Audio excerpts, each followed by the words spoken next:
Kellyanne, Don Jr. and Chris Christie beaming for the cameras, and even John Kelly gets an invite. They say that holidays are a time for coming together and forgetting the past, and that apparently extends to the Trump administration clan. A number of Donald Trump's former officials, some of whom have been fired by the president himself, were in attendance at the White House Christmas party on Monday night. And the looming Mueller investigation, which has landed a number of Trump's associates in jail, seemed to be the farthest thing from everyone's minds as they posed for photos together and enjoyed the night. Former White House Chief of Staff John Kelly, who is rumored to no longer be on speaking terms with Trump, happily smiled for photos during the celebration. And former New Jersey Governor Chris Christie, who just recently turned down an offer to be Kelly's replacement, was in attendance as well. Christie posed for photos at the party with former Wisconsin Governor Scott Walker. Both men had run against Trump during the 2016 presidential campaign. "Great to be with my friend at Scott Walker tonight at the White House Christmas party," Christie tweeted. "He is a strong leader and helped many Wisconsin citizens get back to work in his 8 years as governor. Merry Christmas." Walker seemed particularly impressed with the cranberry trees decorating the White House, tweeting out a picture of them as he shared that Wisconsin was the #1 cranberry state in America. Also at the party were fellow former press secretary Sean Spicer, who resigned in July 2017, and current Interior Secretary Ryan Zinke, who will leave at the end of the year.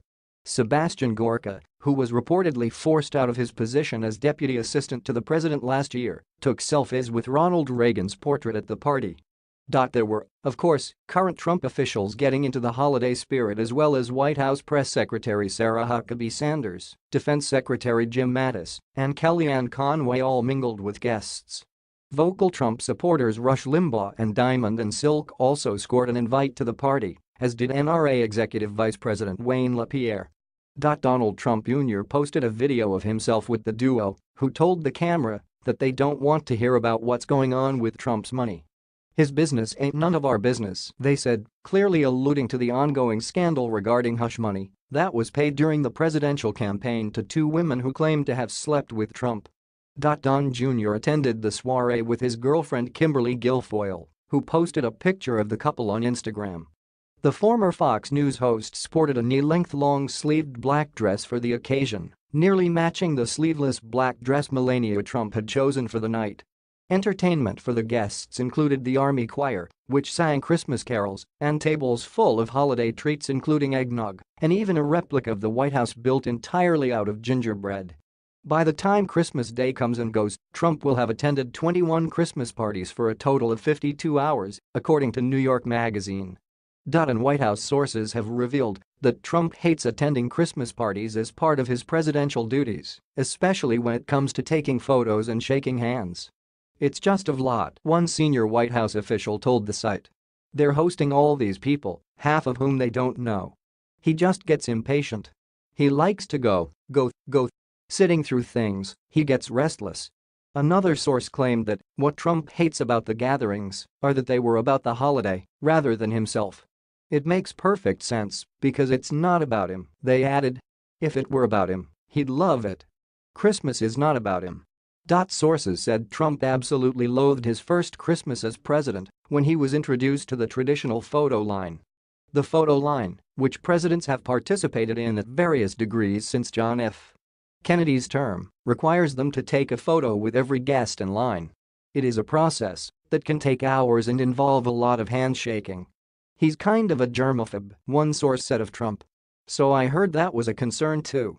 One source said it quickly became clear that Trump would not have as much tolerance for the photo line as the presidents who came before him. "He definitely gets impatient with photo taking because that is literally, at times, 2 hours of standing there and taking pictures," one source said. "And because he is the ultimate host, he talks between clicks." During one party, Trump even openly complained to his aide. He said, "I'm supposed to be the president, but now all I do is stand there and take pictures all day. There's no telling what's going on in the world right now. I'd never know," they recalled. At another party, Trump saw Vice President Mike Pence in the crowd and had him take his and Melania's place in the photo line. This year, officials decided to take the formal photo line out of most parties. An exception was made for parties for the Secret Service and law enforcement. "We have way fewer photo lines.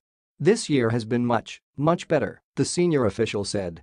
"Much better in terms of his being fine with things and in a much better mood. He's said a couple of times that this year is way better than last year." It was actually the preceding administration who first decided to scale back photo lines at White House Christmas parties, although they received far more criticism. Barack Obama came under fire from Vanity Fair political correspondent Todd Purdom, who was upset the president wasn't posing for as many photos as past presidents always had at these parties. "He has all the friends he thinks he'll ever need, is not interested in making new ones, has limited time for the grip and grin that is the lifeblood of retail politics, and is almost certainly the most introverted president of modern times," Purdom wrote. Purdom added that he believed that Obama should have been more like Abraham Lincoln, who once held a public reception while his son was dying upstairs. Lincoln did it. FDR did it. Clinton did it. So why is Barack Obama so standoffish when it comes to stroking the folks who want to be stroked? "It's not beneath the office, it's part of the job," he wrote. Dan Pfeiffer, who served as senior advisor to Obama, revealed that photo lines were cut short because the administration was particularly busy during that time of year. "There were several years in a row where we were dealing with some congressionally generated crisis at the exact moment we had to go say hi to lots of people either at night or in the afternoon," he said. "Having a photo line extends the time of the event and limits the number of people you can invite."